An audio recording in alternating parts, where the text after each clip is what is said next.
Hello friends. स्वागत है आपका हमारे यूट्यूब चैनल आर के हिंदी कहानियों में। आज की कहानी है माँ और बेटे की अनोखी कहानी। अजय टूर पर जाने से पहले पास खड़ी अपनी माँ तनुजा को गंभीर देख मुस्कुराते हुए बोला, अरे माँ, एक हफ्ते के लिए ही तो जा रहा हूँ। आप क्यों मेरे हर बार जाने पर इतना चुप और उदास हो जाती हैं? तनुजा ने फीकी हंसी हंसकर पास खड़ी अजय की पत्नी रिनी को देखा, जो उन्हें घूर घूर कर देख रही थी। अजय ने फिर कहा, माँ, रिनी को देखो, इसने कितनी जल्दी मेरी टूरिंग जॉब से एडजस्ट कर लिया है। फिर तनुजा के गले में प्यार से बाहें डाल दी। कहा, टेक केयर माँ, शनिवार को सुबह आ ही जाऊंगा। बाय रिनी, तुम दोनों अपना अपना ध्यान रखना।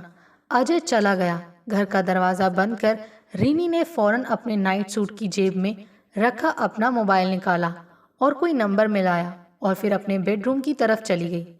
तनुजा वहीं सोफे पर बैठ गई। रिनी ने भले ही अपने बेडरूम का दरवाज़ा बंद कर लिया था, पर वो इतनी धीरे भी नहीं बोल रही थी कि तनुजा को सुनाई ना पड़े। 2 बेडरूम फ्लैट में रिनी दरवाज़ा बंद करके कितना भी ये सोचे कि वो अकेले में बात कर रही है, पर आवाज़ तनुजा के कानों तक पहुंच ही जाती है हमेशा। इसका रिनी को अंदाज़ा ही नहीं है। तनुजा ने सुन लिया कि अब रिनी अपने बॉयफ्रेंड यश के साथ मूवी और लंच के लिए जा रही है। आधे घंटे के अंदर रिनी सजी धजी पर्स उठाकर बाहर निकल गई, तनुजा से एक शब्द भी बिना बोले। तनाव से तनुजा का सिर भारी होने लगा। बैठी बैठी सोचने लगी कि माँ बेटे के जीवन पर ये लड़की ग्रहण बनकर कहाँ से आ गई।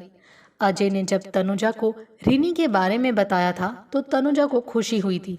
उनके मेहनती सरल से बेटे के जीवन में आई इस लड़की का तनुजा ने दिल खोलकर स्वागत किया था। इस घर में ही तो 2 जने थे, माँ बेटा।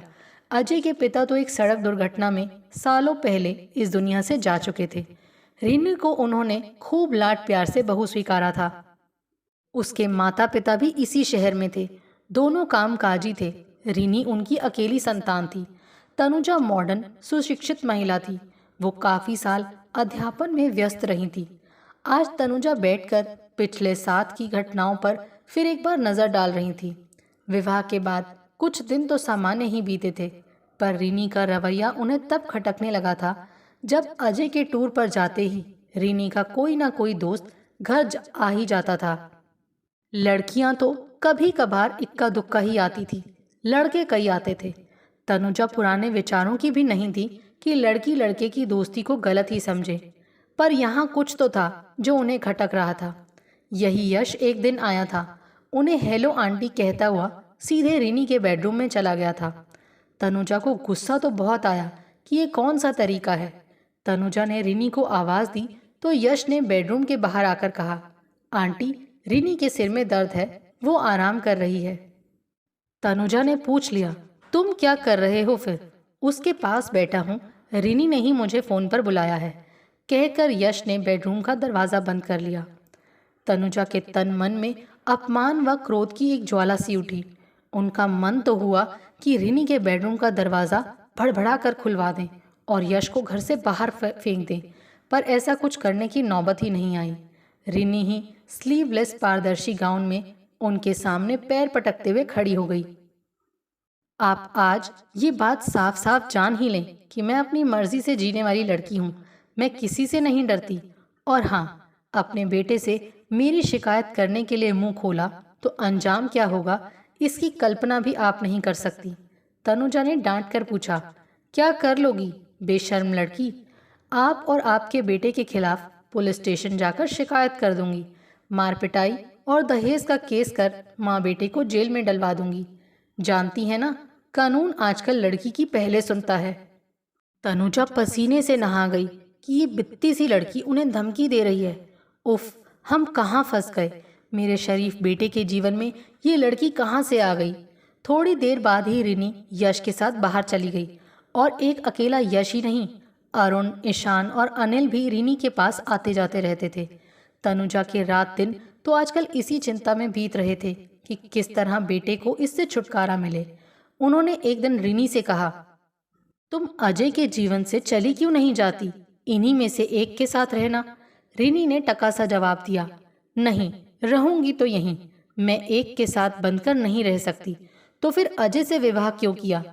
मम्मी पापा मुझसे परेशान थे, कहते थे शादी कर यहाँ से जाओ। यहाँ सिर्फ आप थीं, बंधना मेरा स्वभाव ही नहीं। अच्छा होगा आप मुंह बंद रखें और जैसे मुझे जीना है जीने दें। इसी में आप दोनों माँ बेटे की भलाई है। टूर पर अजय रोज तनुजा से बात करता था, रिनी से भी संपर्क में रहता था। तनुजा रिनी के अभिनय पर हैरान रह जाती थी। अजय टूर से आया तो शनिवार रविवार दोनों दिन रिनी आदर्श पत्नी की तरह अजय के आगे पीछे घूमती रही, उसकी पसंद की चीजें बनाती रही। तनुजा को गंभीर देखकर अजय ने हंसकर पूछा, क्यों माँ, मेरे पीछे सास बहू में झगड़ा हुआ क्या? रिनी फौरन बोली, हम सास बहू हैं ही नहीं, हम तो माँ बेटी हैं। तनुजा चुप रही। कई बार मन में आया कि अजय को सब सच सच बता दे, रिनी के चरित्र की पोल पट्टी खोल कर रख दे, पर रिनी ने कानून की धमकी दी थी और वो जानती थी कि माँ बेटा दोनों परेशानी में पड़ सकते हैं। आजकल वो दिन रात यही सोच रही थी कि कैसे इस बेलगाम लड़की से छुटकारा मिले। अजय से असलियत ज्यादा दिन छिपी नहीं रह सकी। एक दिन अजय को उसका सहयोगी हार्दिक जबरदस्ती लंच के लिए बाहर ले गया।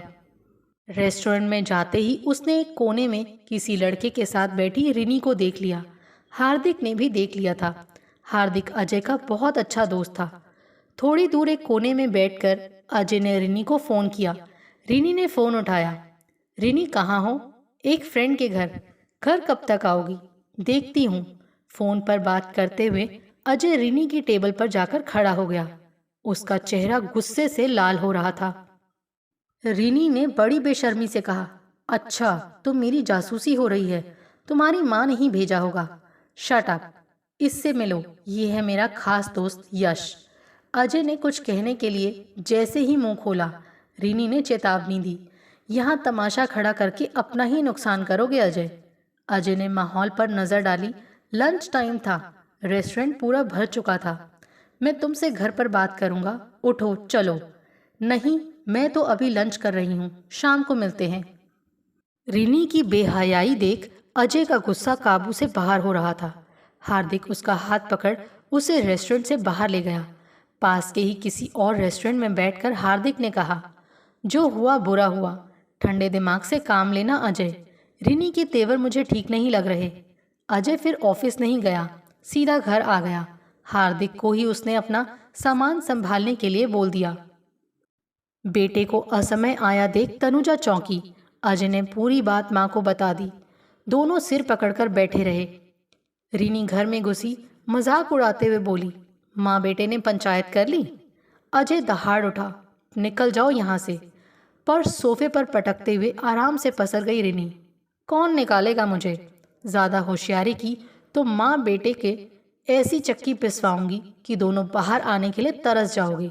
मेरी लाइफ में दखल अंदाजी ना करना ही तुम दोनों के लिए अच्छा रहेगा। तुमने मुझसे शादी क्यों की थी? कोई जोर जबरदस्ती तो थी नहीं? हाँ, मुझे कौन मजबूर कर सकता है। पति का नाम चाहिए था, घर पैसा चाहिए था, नौकरी करने का मुझे शौक नहीं। मेरे नखरे उठाने के लिए इतने बेवकूफ़ घूमते हैं। मैं तो बस एंजॉय करती हूँ। फिर गुनगुनाते हुए अपने बेडरूम में चली गई। तनुजा को बेटे पर बड़ा तरस आया। क्या करे, वो दोनों तो फंस गए थे। सारे अरमान चूर चूर हो गए थे। अजय ने रिनी से बात करना ही बंद कर दिया। इसके 10 दिन बाद ही अजय को 15 दिनों के लिए सिंगापुर जाना पड़ा। उसका तो वैसे ही आजकल दम घुट रहा था। सोचा टूर पर रहकर आराम से सोचूंगा कि क्या किया जाए। माँ को ढेर सारी हिदायतें देकर अजय चला गया। रिनी की तो जैसे लॉटरी निकल गई। रात दिन तनुजा की आंखों के आगे बेटे का उदास चेहरा घूमता रहता। फोन पर उसकी गंभीर उदास आवाज पर दिल रो उठता। नहीं, ऐसे तो नहीं चलेगा। वो अपने बेटे का जीवन यूं खराब होते नहीं देख सकती। रिनी के माता पिता से बात करनी चाहिए। इससे पहले तो उनसे बहुत कम ही बात होती थी। उनके बात करने का ढंग भी तनुजा को कभी पसंद नहीं आया था, पर मजबूरी थी, शायद कोई रास्ता निकले। यही सोचकर तनुजा ने रिनी की मम्मी दीप्ति को सब बताकर अपनी परेशानी का कोई हल बताने के लिए कहा। तो तनुजा को हैरत का एक तेज झटका लगा जब दीप्ति ने कहा, हमारी बेटी ऐसी ही है, एक के साथ बंधना उसका स्वभाव ही नहीं है। और हम पति पत्नी तो बहुत बिजी रहते हैं। हमारा तो बड़ी मुश्किल से रिनी से पीछा छूटा है। अब आप जाने और वो जाने। हाँ, ये बात तो है कि कानून उसकी ही सुनेगा, इसीलिए आप माँ बेटा अपना मुंह बंद ही रखो तो अच्छा होगा। इस चेतावनी के बाद फोन रखकर तनुजा सिर पकड़े बैठी रह गई। समझ गई कि उसके माता पिता ने अपनी बला उनके सर टाल दी है। दिन रात सोचने के बाद रात दिन रिनी की हरकतें देख तनुजा के मन में कई योजनाएं आ ही गईं, जिन पर अमल करने के लिए वो मन ही मन तैयार हो गई। वो अपने बेटे के जीवन से ये धोखा देने वाली, झूठे इल्जाम लगाने की धमकी देने वाली लड़की को भगा कर रहेंगी। यश, अरुण, ईशान और अनिल में से एक समय पर एक ही आता था। रिनी के लिए ये सब गिफ्ट्स लाते, उसे बाहर घुमाने ले जाते। रिनी इन सभी लड़कों को खूब मूर्ख बनाती है, समझ गई थी तनुजा। एक दिन तनुजा ने फोन पर सुन ही लिया कि ईशान रिनी को लेने 3 बजे नीचे आएगा। तनुजा जान गई थी कि रिनी को टाइम पर तैयार रहने की आदत नहीं है, वो लेट करती ही है। अपनी योजना को रूप देने के लिए मार्केट से घर के सामान का भारी बैग लाते हुए नीचे ही ईशान को मिल गई। तनुजा को ये लड़का हमेशा से ही कुछ भला सा लगता था। उन्हें देखते ही उसने बाइक खड़ी की और पास आकर बोला, अरे आंटी, आप इतना सामान अकेले ला रही हैं? और कौन लाएगा बेटा, पिछली बार तो सब अनिल ले आया था, अब वो काफी दिन से आया नहीं। खैर थैंक्स बेटा। कौन अनिल आंटी? अनिल को नहीं जानते? जैसे रिनी के पास तुम आते हो, जैसे तुम दोस्त हो, वैसे ही अनिल, यश और अरुण भी तो हैं। मैं समझा नहीं आंटी, ये लोग कौन हैं? नहीं बेटा, सॉरी, मेरे मुंह से निकल गया। प्लीज रिनी को मत बताना।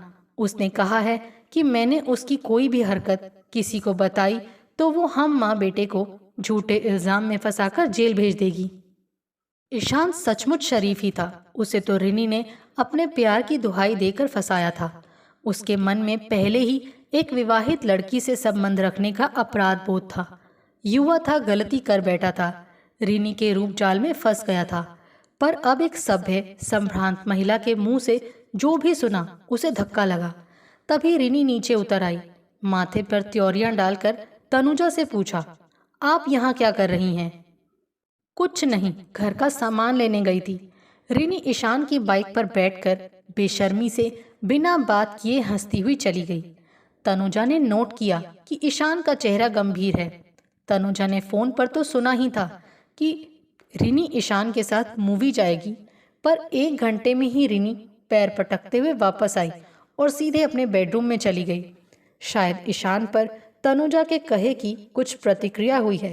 ये सोचकर तनुजा को बड़ी आशा बंधी कि वो कोशिश करेगी तो अपनी योजना में जरूर सफल होगी।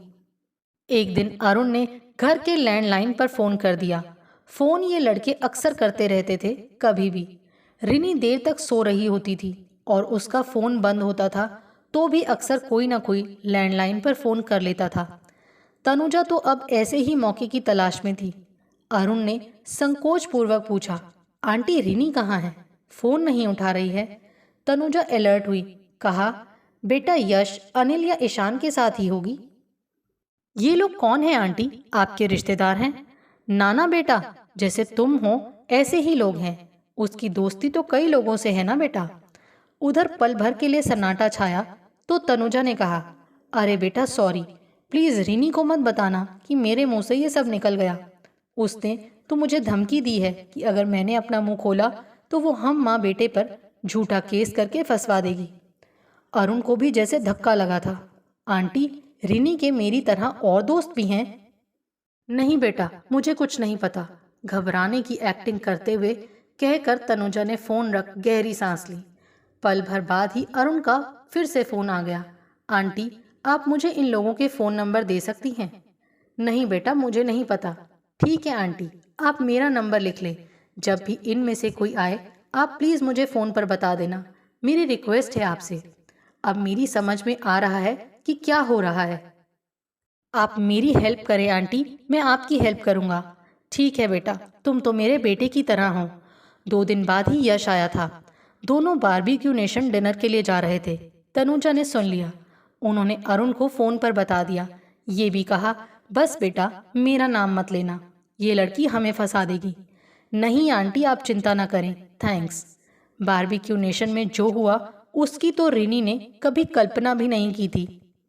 अरुण ने रिनी और यश को वहां ऐसा लताड़ा कि रिनी के मुंह से बोल ही नहीं फूटा। यश की आंखों से भी उसका पर्दा हट गया था। अरुण और यश ने मिलकर रिनी को ऐसी ऐसी गालियां दी कि म्यूजिक तेज था, इसीलिए तमाशा नहीं बनना, वरना वो लोगों की नज़रों का सामना ही नहीं कर पाती। वो तो वहां से भाग गई।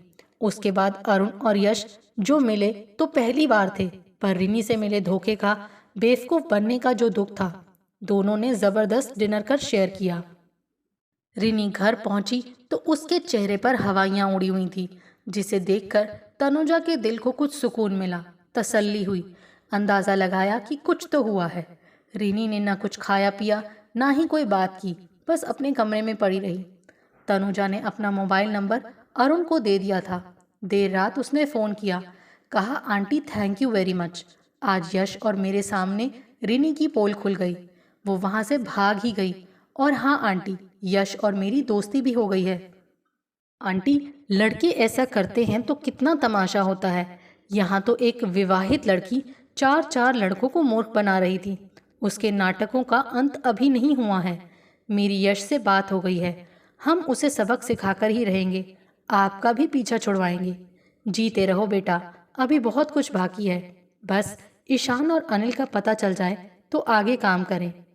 अनिल अक्सर जिम में रिनी के साथ ही वर्कआउट करता है और ईशान का साड़ियों का कोई शोरूम है, शायद नारी नाम है। आंटी बस हो गया काम। हाँ, बातों में मैं इतना सुना है, बस अब हम ढूंढ लेंगे। अरुण और यश ने दोनों का पता लगा ही लिया, इतना भी मुश्किल नहीं था। चारों जब साथ बैठे तो रिनी की असलियत जानकर पहले तो हैरान हुए, फिर गुस्सा हुए और फिर हंसने लगे। ईशान ने कहा, यार बदनाम हम हैं और ये लड़कियां क्या कम हैं? कितनी साड़ियां ले गई मुझसे और पहनी तुम लोगों के सामने। चारों अब एक दूसरे के साथ हंसी मजाक कर रहे थे। अरुण बोला, मैं तो जिम में वर्कआउट करते करते फंस गया यार, सिर्फ शरीर की नहीं, दुष्ट लड़की ने पैसों की भी अच्छी एक्सरसाइज करवा दी। अरुण ने कहा, ऐसी लड़की को इतनी आसानी से हम भी नहीं छोड़ेंगे। भला हो उन आंटी का जिन्होंने हमें सब सच बता दिया। चलो, अगर पांचवा मूर्ख नहीं मिला होगा तो इस समय घर पर ही होगी। चलकर उसको थोड़ा इलाज करते हैं, तभी चैन मिलेगा। आंटी तो हमारा ही साथ देंगी, बेचारे माँ बेटा बुरे फंसे। चलो, उन्होंने हमारी आंखें खोली, हम भी उनकी हेल्प कराते हैं। और फिर चारों हंसते हुए खड़े हो गए। दरवाज़ा तनुजा ने ही खोला, रिनी तो अपने बेडरूम में थी। तनुजा मुस्कुराते हुए फुसफुसाई, तुम सबका ढेर सा धन्यवाद। अरुण भी फुसफुसाया, आपको भी धन्यवाद आंटी, आपने हमें और मूर्ख बनने से बचा लिया। कहाँ है मैडम? तनुजा ने बेडरूम की तरफ इशारा कर दिया।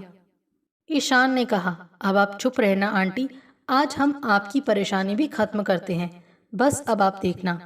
अनिल जोर से चिल्लाया, कहाँ है धोखेबाज लड़की? रिनी ने अंदर सुना तो बदहवास सी बाहर आ गई।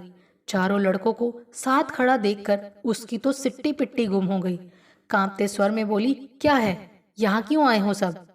तुम लड़कों को धोखा देती हो, पैसे लूटती हो, सास को धमकी देती हो, हम सब तुम्हारे खिलाफ रिपोर्ट करने पुलिस स्टेशन जा रहे हैं। रिनी पुलिस के नाम से घबरा गई, फिर तनुजा की तरफ देखकर बोली, सॉरी, प्लीज हेल्प मी। यश चिल्ला रहा था, तुम्हारी पोल हम खोल कर रहेंगे, हम सब के पास तुम्हारे साथ खींचे बहुत फोटो हैं। मैरिड होते हुए चार चार बॉयफ्रेंड्स को बेवकूफ़ बना रखा था। मैं तो न्यूज़पेपर में छपवाऊंगा तुम्हारे कारनामे। अब तो रिनी सचमुच घबरा रही थी। तनुजा को बोलने का यही सही समय लगा। कहा, चलो बच्चों, मुझे भी इसके खिलाफ रिपोर्ट करनी है। धमकियां दे देकर इसने हमें बहुत परेशान किया है। अब तो तुम लोग भी गवाह हो, चलो पुलिस स्टेशन चलते हैं। रिनी ने धीरे से कहा, please I am sorry. Tanuja ने कहा, एक ही शर्त है कि इसी समय इस घर से दफा हो जाओ। अजय आए तो तलाक के पेपर पर आराम से साइन कर देना, नहीं तो तुम अब बच नहीं पाओगी। तुम्हें केस करने का बहुत शौक था ना? मैं करूं अब केस? ये सब गवाही देंगे। ठीक है, मैं कल ही चली जाऊंगी। नहीं, अभी जाओ। चारों लड़के घूरते हुए रिनी की हालत पस्त कर रहे थे। रिनी ने कहा, ठीक है, मैं अपना सामान ले लूं। कोई सामान नहीं ले जाओगी, तनुजा ने कठोर स्वर में कहा, बस अब जाओ। रिनी अंदर गई, अपना पर्स और एक बैग में जल्दी से अपने कपड़े डालकर बाहर आई। तनुजा ने लड़कों से कहा, तुम भी जाओ बच्चों, भविष्य में तुम लोगों की जरूरत होगी तो फोन करूंगी। हाँ आंटी, ये जरा भी परेशान करे तो हमें जरूर बताना, हमारे पास इसके खिलाफ बहुत सबूत है। रिनी सिर झुकाए चली गई। लड़के भी चले गए। तनुजा सोफे पर बैठ गई, चैन की सांस ली। सब एक सपना सा लग रहा था। कितने दिनों से वो किस मानसिक यंत्रणा में जी रही थी, ये वही जानती थी। अजय को तनुजा ने फोन पर यह सब नहीं बताया।